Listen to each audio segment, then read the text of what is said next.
in front of you, thankful to be the head coach of you. Wonder win. We didn't attain it the way we desired, but a win is a win. You're going to have those type of games, those type of contests throughout the season. The best thing to do is to be resilient when you're not playing your best, to be resilient when your opponents are playing their butts off, and you're able to come back and win the football game in the manner that we did. So we're thankful, we're appreciative, but now it's on to the next chapter. We've announced a sellout for all the home games this season. First time in the history, we sold out every home game in the season. ESPN announced 9.3 million viewers, most watched late game ever. Fourth best regular season game in the last 6 years. ESPN fifth most watched game ever. Most streamed game of all time. Peaked at 11.1 million viewers from 9 to 9:15 Mountain Time. CSU had 25.3 million viewers through 3 weeks. This means a lot of eyeballs. We're the fourth team in FBS history to start 3-0 after being defeated in 11 games. I just hate that we're losing, I'm sorry. Being defeated in 11 games. Yeah, the last team to do it was Minnesota in 2008. Up under Tim Brewster, amen. The rest is about Shador. We forced 4 turnovers for the second straight game, the first time this happened in back-to-back games in 20 years. It's just incredible. Our kids are getting eyeballs, they're getting viewers. We get scouts out every day to watch them do what they're gifted to do. They're excelling in the classroom. The things I hear about them when they're amongst the community, they're very respectful. So not only do I want to and desire to win on the field, but I desire to win off the field as well. And I think we're winning. Let's go. Hey, Coach. Brian Howard from what's Daily going Camera. on, boss? Well, I have a 2-part question, if I could. First, how's Travis doing? Travis is doing great. Got out of the hospital yesterday. He's at home, doing his schoolwork, playing video games, being Travis. He can't wait to get back to continue to do what he's capable of doing. And then the second part is with him out, at least this week, what is the plan at corner? Like, is Cormani ready yet? No. The plan at corner is corner by committee.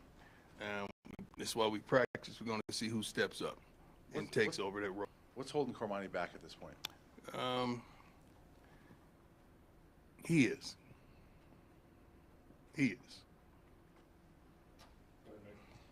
Coach Mick Miller, Fox 31. I'm assuming with Travis being out and this being a team, your first game in conference, you're going to need as many leaders and dogs on the field as possible. What are you looking for in players to be able to have that on their jersey and in preparation for this game? We're looking for the next man up. We're looking for someone else to step up and take control of this. I mean, Travis J had a great practice today. He still got a little limp slightly, but competed his butt off.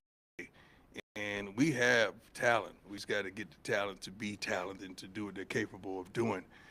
But it's no one in the country could fill Travis Hunter's shoes. You got to understand he's a unique player. He's one of a kind. He's the best player on offense, the best player on defense. That's just who he is in the country, not just on his team. So having guys step up, they just got to step up and do the job that we're asking them to do. Hi, Coach. Adam Lister-Tiger, 24/7 Sports. One of the stars late in the game on Saturday was at a different position in the spring. When did you identify Mikey Harrison as a guy that could help this football team?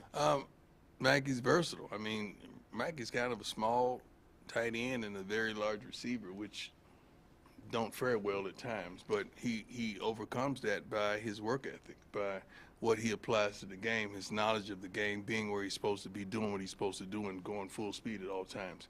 And practice is where you build a trust with your quarterback.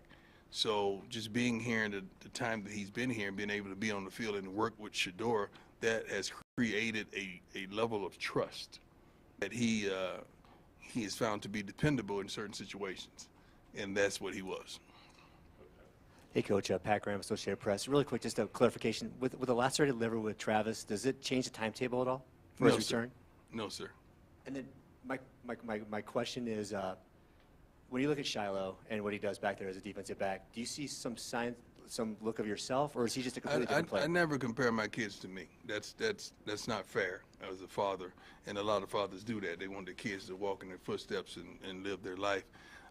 My kids and I, our deal we made when they were young lads, just getting into sports is, you don't have to be me. Be the best you that you can be, and give me your best. That's our deal. So that's who Shiloh is. Shiloh is a bona fide leader. He's a dog back there. He plays hard, plays tough. He's a physical kid, and he loves the game of football, and he loves playing for Coach Kelly. He really does. Yeah. Hey, Coach. Nick Rothschild, Denver 7. You just read all those TV numbers, and you've said from the very beginning this isn't shocking to you because it's what you expected. Right. But what has been the reaction in the building to sort of the speed at which all the eyeballs have gotten here? I don't know. I mean, I'm kind of immune to that kind of stuff. I'm so focused and locked in on what we do from day to day, week to week. But I'm happy that I see that our different athletics are benefiting. I want to see the girls' basketball team hosting visits and bringing the girls to our games and bringing them to me so I can meet them and we could close, as well as the boys, as well as other sports as well. This is a great time to bring people up for a visit so they can see the true atmosphere of what we possess and what we bring. And CU athletics is we're rolling right now. We want to keep it going, but we want to help one another. Hi, Coach. Ariel Rossuto, 9 News. How you doing? Very well, thank you. So obviously this last game was a lot about resilience, winning in a very different way. Yes. How does that then translate into a very tough test against Oregon this week? Well, we're not trying to just be resilient. We don't want to get to that point where we have to be resilient. We want to get out to a great start. We have not played a complete game. We have not played a game where the offense, defense, as well as special teams has all shown up in the same manner. If the offense is playing well, the defense is hot garbage. If the defense is playing well, the offense is horrible. And special teams aren't special. So we got to put it all together to be able to defeat a team like Oregon in that manner. We got to put it together. Hey, Coach. Tyler King with the Denver Gazette. You've been pretty open that you like to have the different uniforms every week for the team. Yeah. I know you guys did that last year at Jackson Yeah. State with a different combination. You guys have done that so far this season. What does that mean to you to be able to do that, and what has it been like working with Nike this season here as you guys are, doing the different uniforms here? Well, that all starts with Smitty. We have a wonderful equipment man that seasoned, poised, and understands me. So, and us traveling with Rick up to Nike to talk about these different things that kids desire. I mean, you got to understand the team that we're playing right now, that's what they're known for. They play great football, don't get me wrong, but the versatility in the uniforms and the flashiness and what they bring. I can remember coaching high school and my kids in the locker room talking about Oregon and their uniforms, which is wonderful. So we could simulate that, emulate that, and imitate that in a certain way. It's productive because kids want, shoot, you all want options. That's why you're working, right? So you can have options to go buy what you want to buy, get what you want to get, do what you want to do. So just giving the kids those type of options is phenomenal for young men. And just for you personally, being back with Nike now, I know in the past you guys had a little bit of a strained relationship, but being back with them now, what's that been like for you? It's been wonderful. They've been above board. They've been excellent. They've committed to the program. They've committed to me personally, and I love every bit of it. And the fans in CU is benefiting also. So it's a beautiful marriage.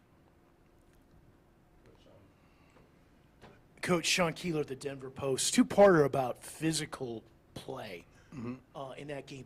First, do you worry that some coach or someone somewhere looks at that film, at that tape, and says, I'm going to hit him, I'm going to hit him late, I'm going to hit Shadur late, because Well, maybe that's our shot? That's not having character.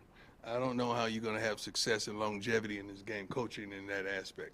I don't condone that. I don't teach that. I didn't condone it when I played the game from any of my teammates as well. We want to play clean. You want to be dominant, but you want to play clean, because at the end of the day, you want your opponent's respect. You do. I'm not saying that's what transpired, but it's unfortunate if it did. What's the gentleman's name? Henry Blackburn. I want you guys to record this and run with this. Henry Blackburn is a good player who played a phenomenal game. He made a tremendous hit on Travis on the sideline. You could call it dirty. You could call it he was just playing the game of football. But whatever it was, it does not constitute that he should be receiving death threats. This is still a young man trying to make it in life, a guy that's trying to live his dream and hopefully graduate with honors or degree, committed to excellence and go to the NFL. He does not deserve a death threat over a game. At the end of the day, this is a game. Someone must win, someone must lose. Everybody continues their life the next day. Very unfortunate. I'm saddened if there's any of our fans that's on the other side of those threats. I would hope and pray not, but that kid was just playing the best of his ability, and he made a mistake. So I forgive him. CU, our team forgive him. Travis he's forgiven him. Let's move on. But that kid does not deserve that. The other follow-up to that, and I appreciate you saying that about Blackburn, because that was the other thing I was going to ask, was do you worry that there's going to be a target on Shooter's back, given the hype and everything else? I think there's a target on every great player's back, isn't it? Last time I checked, but that should really challenge your offensive line to do their job, shouldn't it? Because if you stop the quarterback, if you stop a Travis Hunter, if you stop a Jimmy, if you stop Xavier, if you stop these guys, you're stopping the offense. Bo Nix is pretty darn good too. We want to stop him, So, but we're not going to do anything absurd or dirty. We don't believe in that. This is a game. I mean, we want to win, but we don't want to step outside the lines to win. Character is everything with us. Hey, Coach. Jason Jones from Buffs Beat. You've mentioned before that you're the only coach Shedeur has ever known. Mm-hmm. And I was curious, from Jackson State to now, high school, whatever it is, in these 3 games, has he done anything that even impresses you? I mean, his consistency impresses me. When I see him in a presser, it impresses me. When I saw him on stage with Stephen A. as well as Shannon, and that impressed me. He's a really knowledgeable kid. Sometimes he was reluctant to let his personality go, but now he's home, man. He is. Remember when I said I'm about to get comfortable? He's gotten comfortable. So, and I know him, as my son. I know when he opens up like he's opened up, he's comfortable, and I'm proud of him in every aspect. Hey, Coach. Ryan McFadden from the Denver Post. Mm-hmm. I wanted to ask you a question about the cornerback position. Mm-hmm. We've seen a lot of young corners come into the league and make an immediate impact, whether it's year 1 or year 2. I was wondering, why do you think that, and how much has the college game impacted? I don't follow NFL, so I don't know. I don't know if that's true. I have no idea. I don't really follow the NFL game, and I haven't followed it since I was out commentating it and broadcasting it, so I don't know how true that is. I'm happy for those youngsters if they're able to come in and show immediate impact. That's not easy by any standards, but I'm happy for them, man. I wish I followed them a little more so I could ride with you on your statements. I just don't. I'm so into what we do and what our opponents are doing, and that's what I'm into. I don't really look outside these blinders. Jimmy Searfoss, 247 Sports. Oregon's head coach has spoken about Colorado a few times in the past. Is it personal once again this week? I respect the heck out of this man, what he's accomplished, stepping in, taking over a program, and keeping it not only rocking steady, but accelerating it. So I'm not a fan of anybody. I mean, except for some of the celebrities that got a tremendous gift, but not in sports. I respect the heck out of him. I love what he's accomplishing. I love who he is, the way he runs his team. I love the way he operates. So I've got a lot of respect for him. Coach, Pat Rooney, Boulder Daily Camera. A little bit ago, you described the defense as hot garbage, but you No. No. Don't take my quotes and run with it. It was moments in the game that our defense have really played pretty good football this year. I mean, it was moments that they played badly. Yeah, moments that were hard garbage. Offense have been too. Special teams have been too. I have been too. Coaches have been too. So we all have been garbage in moments.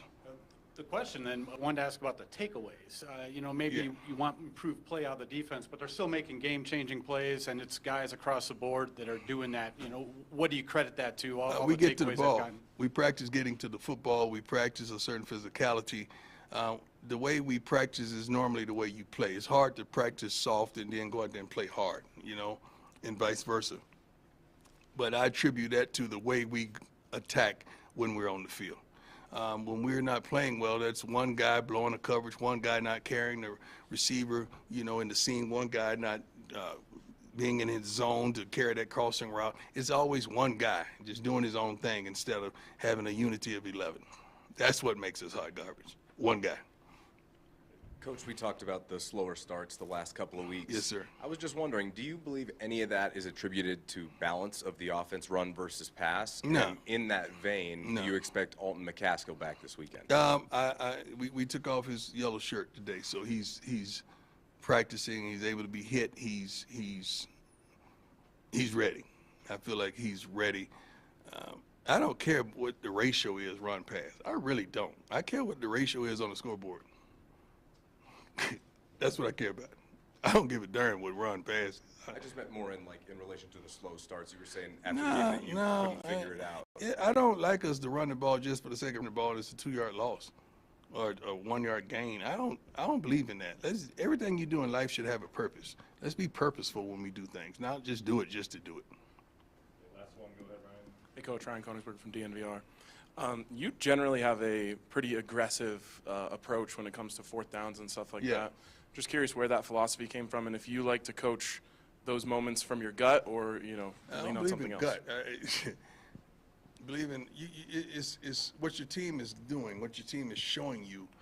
I'm aggressive because I'm aggressive by nature. I'm a go-getter. I'm a doer. I'm an attacker. Like, I don't sit back and wait on nothing to happen. I'm gonna go make it happen. One thing that I think, I haven't gotten this question yet, and I can't believe it, is that overtime, we wanted the ball. Why y'all ain't asking me about that? Why did I want the ball? I wanted the offense out there. Why? You want the ball in Shador's hand. You go, girl. You go, girl. I want to put the darn ball in Shador's hand. Why? Because I know what he's going to do, and it's going to put pressure on him to do something that they're not prepared to do consistently. That's why. Charlotte say, Daddy, and he called me Dad. I'm like, I'm not your dad. I'm your coach right now. He said, you putting the defense out there first? I said, no. Your brother's going to take this, and he's going to do what he does. That was really the conversation. Did you expect it to flip back the other way in overtime? What you mean? Where after the first overtime, I felt like previously it would go the reverse. So Yeah, we thought, but they told us no. They I don't know where it came from. We chose offense. Yeah, we chose offense. And they got to choose defense first. Yeah. So I was gonna put Shador out there and let him do what he's capable of doing, and it all worked out. But we're gonna oftentimes take the aggressive approach. We're gonna take the aggressive approach and put pressure on people, and not allow the pressure placed on us. All right, thanks. Thank you. God bless. Make sure. Let's pray for that kid, man. That's absurd for people to be threatening him. I don't mind getting death threats. I get them every week, but a kid, it's not good.